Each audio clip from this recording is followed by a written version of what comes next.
to make your own fun. So we make everything that's available in the solo game available online. So you can do races, you can do playground games, you can do cooperative bucket list challenges. It's all there. You can even go and find collectibles, hunt for barn finds with your friends. However you want to play the game, we're enabling you to do it with your friends online. So let's talk about those barn finds and the collectibles. I mean, that was one of the best things about Horizon, in my opinion, is just pootling around the world, knocking all those things off the list. They're back for Horizon 2, right? They're back, and I think they're better than ever.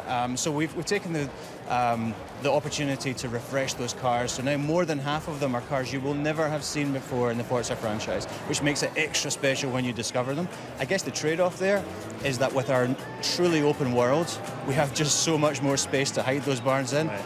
I think it's going to take you a little bit more time to find them, but you know, it's really going to be worth it to find one of those unique, never before seen in Forza cars and restore it to pristine. Okay, so let's talk about cars. We've got 200 in the game. 200 plus available 200 plus, from September 30th for everyone. All right, so tell me, call out some of your highlights, your favorites, Well, and some interesting stuff we're going to see. So my favourites are the interesting ones. You know, I mean, it's great to have the Lamborghini Huracan as our cover car. I think people are going to be excited to play it. It's never been in a game before.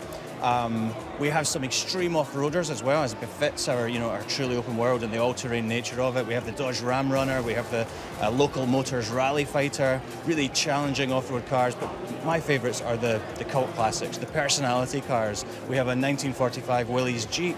We have a 63 Volkswagen camper van. These are great fun cars to upgrade, maybe to engine swap, and then take out on the road. And of course, you're getting all that amazing Forza detail we're used to. Can we switch back to in-car? As I know the hardcore Forza fans love this. Windscreen wipers occurred to me the other night. If you're chucking in dynamic weather, you have to think about windscreen wipers quite a lot, I bet, right? They all move now, and that's one of the things that we have to do to make a car horizonified, we actually call it in the studio. There's a whole bunch of tasks that we have to do. We have to animate the windscreen wipers, and you will not struggle to believe that all of them are animated in exactly the correct way.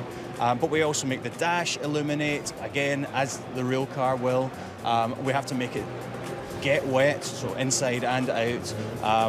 Our audio guys tell me that we have different sound effects for the windscreen wipers, whether you're inside the car or outside it. Nice. That's the detail we go to. That's amazing. So let's talk about off-road as well. Again, one of the really important parts of Horizon 1.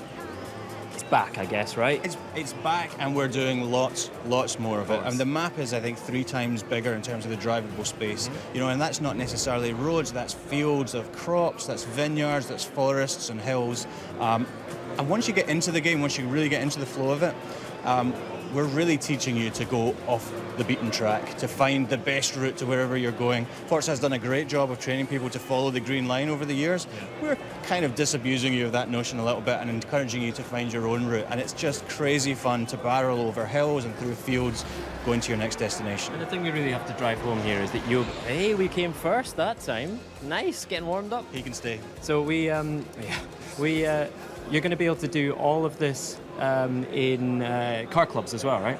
Right, yeah, so 2 great online features which aren't perhaps your traditional competitive online features. They're more about socializing, meeting people, making new friends, we hope. So clubs is one. We allow up to 1,000 people to join a club. So maybe you're part of an existing social network, you can just transplant that into the game. Maybe you want to build up a massive club that can compete on the global leaderboards. Again, you can do that. But if you want to have a club of 5, of 10, of 20 people, it's entirely up to you. Clubs are a really flexible tool to let you socialize and play the game how you want. Right. And then online car meets, I think, are really awesome, inspired by real-life car meets. Yeah. You just rock up at one of these meets in your car, and you're automatically driving into an online session with real people that you can chat to, you can share tips, you can compare your cars, you can race, you can all drive off into the online game together. Okay. We can't talk about Horizon without talking about music. Right? Such a powerful part of the first game. For me, that Porter Robinson track, whenever I hear that, it just instantly takes me back to Horizon 1. What's the plans for Horizon 2? And, what can you tell us any tracks you've got in there? Yeah, well, we're going to be talking about the specifics of the track list really soon, in the next couple of weeks, but I totally agree with you. For me, music is incredibly important to Horizon. The guy who curated the first soundtrack, Rob DeBank, he's back on board. He did such a phenomenal job the first time. We had to ask him back, and this time we've given him even more license to be creative, to identify new acts, new songs. We have twice as many radio stations this time. We have twice as much music. Yeah. So there's just lots of diversity. Some classic acts, some classic tracks, but also some really cutting edge stuff, which is really just making it to festival stages and radio playlists right now, and we'll continue to do so after launch. And I think you're going to find lots of tracks like that Porter Robinson one in the new game, which becomes synonymous with this one. Magic. Ralph, when will we be able to play Forza Horizon 2? It's available everywhere from September 30th. It's going to be October 2nd in Germany, October 3rd in UK. Magic. Thank you very much, Ralph. Really appreciate it. If you're coming to Gamescom, you'll be able to play Forza Horizon 2 this week. Now we're going to hand over to Larry, who is talking to someone who I think you'll find very familiar. All right.